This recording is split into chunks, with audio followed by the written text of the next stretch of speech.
আমরা হাসিনার পতন ঘটিয়েছি বলতে হবে, ফ্যাসিবাদী হাসিনার পতন হয়। সবাইকে সতর্ক করার জন্য আমি এই ভিডিও বার্তাটা দিচ্ছি। আমি বিভিন্ন সময় দলের প্রোগ্রাম করি, কাজ করি। আমি যখন যে কাজটা করি আমি কিন্তু সেই এলাকা থাকি না, এলাকা তো দূরের কথা, আমি সেই জেলায় ছিলি। ইনকিলাব মঞ্চের মুখপাত্র শরীফ ওসমান হাদির খুনি ফয়সাল করিম মাসুদ ওরফে দাউদ খান, সে কি সত্যি শুধুই একজন ভাড়াটে খুনি, নাকি তার পরিচয়ের আড়ালে লুকিয়ে আছে কয়েকশো কোটি টাকার এক অদৃশ্য সাম্রাজ্য? কারণ ফয়সালের ব্যাংক ব্যালেন্সের হিসাব সামনে আসতেই চোখ কপালে উঠেছে সবার। তদন্তের নথি বলছে তার বিভিন্ন ব্যাংক অ্যাকাউন্টের লেনদেনের পরিমাণ 127 কোটি টাকা। এমনকি শুধু হাদিকে হত্যা করার মিশনের জন্যই তার অ্যাকাউন্টে ঢুকেছে 2,41,00,000 টাকা। কিন্তু প্রশ্ন হলো, একজন শুটারকে হত্যার বিনিময়ে এত বিপুল অর্থ কারা দিতে পারে? কারা সেই শক্তিশালী পৃষ্ঠপোষক যারা নিজেরা সামনে না এসে ফয়সালের মতো খুনিদের ব্যবহার করে? এই টাকা কি কোনো ব্যক্তি বা গোষ্ঠীর ব্যক্তিগত প্রতিশোধের ফল, নাকি এর পেছনে রয়েছে বড় কোনো রাজনৈতিক হিসাব নিকাশ? আরো বড় প্রশ্ন, 127 কোটি টাকার এই লেনদেন কি শুধুই হত্যার জন্য, নাকি এটি কোনো বৃহত্তর অপরাধ সাম্রাজ্যের অংশ? এই অর্থ কি এসেছে দেশীয় কোনো প্রভাবশালী গডফাদারের কাছ থেকে, নাকি আন্তর্জাতিক আন্ডারওয়ার্ল্ডের অদৃশ্য হাত কাজ করেছে এখানে? আরো ভয়ঙ্কর প্রশ্নটি হলো, ফয়সাল কি আদৌ মূল খেলোয়াড়, নাকি সে কেবল দাবার বোর্ডের একটি গুটি? আর যদি তাই হয়, তাহলে কারা নাড়ছে এই রক্তমাখা দাবার বোর্ডের সুতো? এইসব চাঞ্চল্যকর প্রশ্নের উত্তর খুঁজতেই আমাদের আজকের এই বিশেষ আয়োজন। সুতরাং শেষ পর্যন্ত দেখার অনুরোধ রইল। চলুন শুরু করা যাক। সজীব ওয়াজেদ জয়কে ফায়ার করে চক্ষুটা খুলে হাতে পড়ুক, সে দেখুক সন্তানের চক্ষু উপড়ে ফেললে মায়ের অন্তরে কি রক্তক্ষরণ। আমাদের পরিচিত সভ্য পৃথিবীতে একটি জীবন অমূল্য হিসেবে গণ্য হলেও অপরাধ জগতের নিষ্ঠুর বাস্তবতায় সেই জীবন দরদাম হয় কয়েকশো কোটি টাকার মোটা অঙ্কে। ফয়সাল করিম মাসুদের গল্প কোনো কাল্পনিক থ্রিলার নয়, এটি আমাদের চোখের সামনে ঘটে যাওয়া এক হাড় হিম করা বাস্তবতা। ফয়সালের মূল পরিচয়, সে একজন ভাড়াটে শুটার, অর্থাৎ টাকা নিয়ে মানুষ হত্যা করাই তার পেশা। কিন্তু তদন্তকারীরা যখন তার ব্যাংক অ্যাকাউন্টগুলোর হিসাব টেবিলে রাখলেন, তখন অভিজ্ঞ গোয়েন্দাদের কপালেও ঘাম ছুটে যায়। ফয়সালের ব্যাংক ব্যালেন্স দেখলে দেশের বড় বড় শিল্পপতিরাও অস্বস্তিতে পড়বেন। এখানে কোনো কিস্তি নেই, কোনো অপেক্ষা নেই, বরং মিশন শুরু হওয়ার আগেই পেমেন্ট ক্লিয়ার। টার্গেট চূড়ান্ত হওয়ার আগেই ডিজিটাল সংকেতে ঢুকে পড়ছে কোটি কোটি টাকা। সিনেমার কাহিনীকেও হার মানায় এই অপরাধ চক্রের গল্প।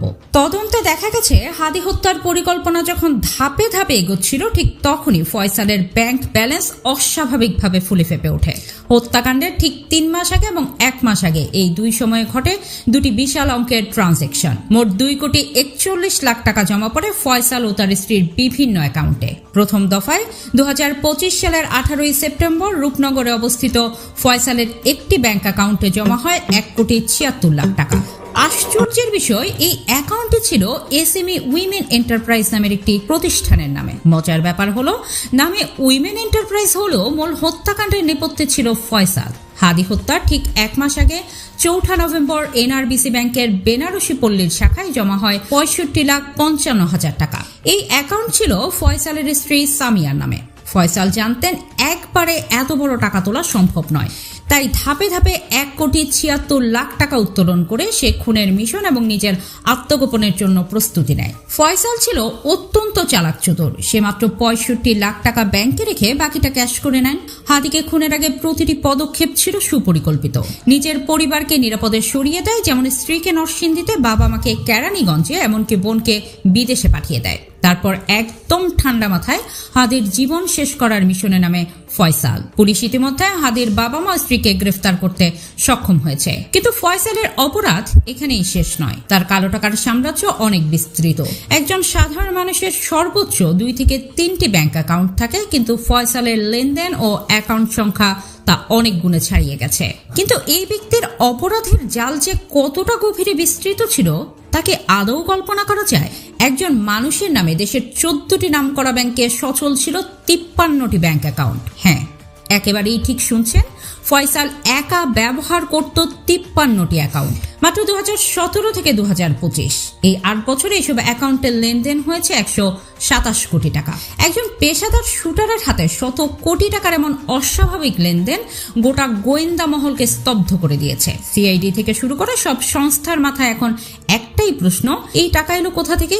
গোয়েন্দারা যতই ফয়সালের কর্মকাণ্ডের গভীরে ঢুকেছেন, ততই সামনে এসেছে এক অন্ধকার জগতের নিখুঁত ব্লুপ্রিন্ট। প্রশ্ন উঠছে, এই 127 কোটি টাকা কি শুধুই খুনের সুপারি, নাকি এর আড়ালে চলছে আরো বড় কিছু? আন্তর্জাতিক মানি লন্ডারিং সিন্ডিকেটের কোনো ছায়া কি লুকিয়ে আছে এখানে? একজন শুটারের অ্যাকাউন্টে এত বিপুল অর্থ কখনোই ভালো উদ্দেশ্যে জমা হতে পারে না। তাহলে এই টাকার যোগানদাতা কারা? কারা পর্দার আড়াল থেকে ফয়সালের মতো মানুষকে দাবার গুটির মতো চালনা করছে?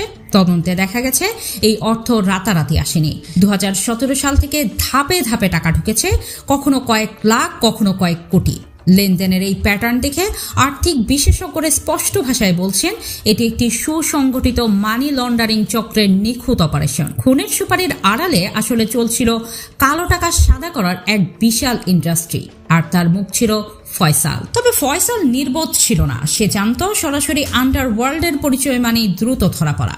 তাই সে গড়ে তুলেছিল এক ঝকঝকে কর্পোরেট মুখোশ।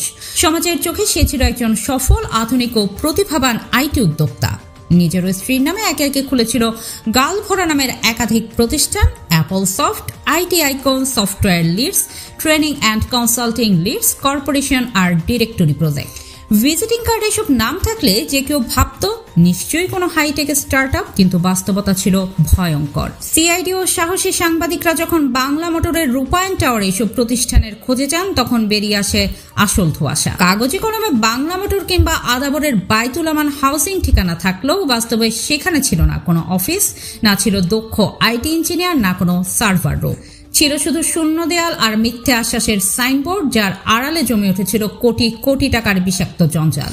লিডস ট্রেনিং সেন্টারের অফিসে গিয়ে তদন্তকারীরা যা দেখলেন তা রীতিমতো শিউরে ওঠার মতো। কেননা 1.5 বছর আগেই প্রতিষ্ঠানটি সব গুটিয়ে উধাও। কোনো অফিস নেই, নেই কোনো কর্মচারী, নেই কোনো কার্যক্রম।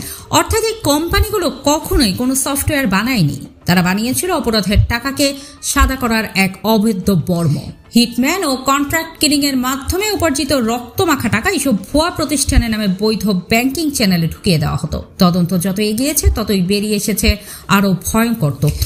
ব্যাংক এশিয়ার আদাবর রিং রোড শাখাতেই ফয়সালের নামে ছিল 19টি সক্রিয় ব্যাংক অ্যাকাউন্ট। আমাদের দেশের ব্যাংকিং নিয়ম অনুযায়ী একজন ব্যক্তির নামে এতগুলো অ্যাকাউন্ট থাকা চরমভাবে অস্বাভাবিক। সাধারণত সন্দেহজনক লেনদেন হলেই তা নজরদারিতে আসার কথা, কিন্তু ফয়সাল ছিল ভয়ঙ্কর রকমের চতুর। সে জানতো কোথায় সিস্টেমের ফাঁক, কোন গলিপথ দিয়ে চোখ ফাঁকি দিয়ে বেরিয়ে যেতে হয়। কোটি কোটি টাকা লেনদেনের পর এসব অ্যাকাউন্ট আজ পরিত্যক্ত, নিষ্প্রাণ খোলসের মতো পড়ে আছে।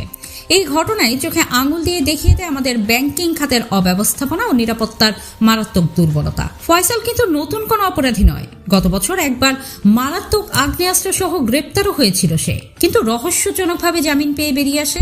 আর জামিন পাওয়ার পরই সে হয়ে ওঠে আরো বেপরোয়া, আরো নির্দয়। তার উপর গোয়েন্দা নজরদারি ছিল, এই কথা সত্য, কিন্তু তারপরও চোখের পলকে সে সবার নজর এড়িয়ে 127 কোটি টাকার এক বিশাল অর্থনৈতিক অপারেশন চালিয়ে গেছে। বর্তমানে সিআইডি ফয়সালের সব ব্যাংক অ্যাকাউন্ট ফ্রিজ করার নির্দেশ দিয়েছে।